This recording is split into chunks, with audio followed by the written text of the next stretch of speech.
Hello, hello. This is your boy Shrimp once again back to you with the art with adventure saga. How did I end up saying that saga? Anyway, sorry if I took a while before starting the stream. Well, I had some a bit of things to needed to do. I had to uh, make a hot cocoa just to make myself awake or help my sanity for the entire night. Uh, yeah, it's been a while since I stream again because I've been having some this drowsy issues during the night. I wasn't able to do streams. I was planning a couple of times to do it a few days ago, but every time I get to start, I feel this really heavy drowsiness that would just like lead me to start closing my eyes while planning to do the design. So I ended up not streaming anything. I did try to continue the design or the artwork that I did last time, but yeah, the progress was really slow due to my drowsiness. So I decided to just really take a break, and here I am. So, anyways, after that long monologue, here we are, back to Gargura. If, as you can see, I already started with the uh, blending or the light and values with shadows and lights, and yeah, yeah, it started to the skin with the hair, and now I'm going to move on to the clothing. After the clothing, I will start with the accessories. I want to put that in a different layer, a group layer, and you can see also here in my layer options, I color coded them. I find I started doing this because I wanted to be a bit more uniform. So yeah, the colored full color section for the base. How may we call this? What? uh, no. For this is the yeah. Where's the hair? I need to rename that. And this one is for the skin. So yeah. Okay. Well, work out with the background a bit if I can today, if I have a bit of time. But yeah, mostly this is pretty much the plan for today. If I can make the finish this quickly, adding the shadows and the lighting on the clothing. All right. So continuation also on the that mage who doesn't want a fourth time. Where is it? Oh yeah, here we go. So we're in chapter 131. So we're gonna be introduced to a different area, different different characters that will be introducing to us. It's like last time that we've checked, there was this Arachne, a spider sand, against some orcs. So the big guys are back, and this is gonna be a different, uh, different story, different addition to the story. Okay, so I think that's enough of the intro and a bit of a monologue. And let's continue with the story and let's continue with the design. And hope you enjoy this video. If you do, please leave a like and subscribe if you do enjoy this so that I can continue uploading this thing. Anyways, hope that you will learn something from this. Alright, I'll talk to you guys later after all the design is done and all the stories has been read for today. And, okay.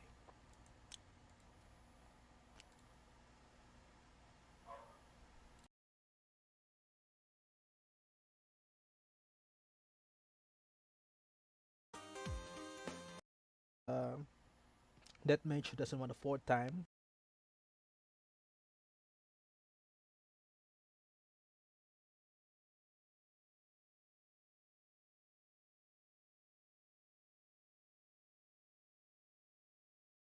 Chapter 131, The Spider Sand's Request to Kill Her.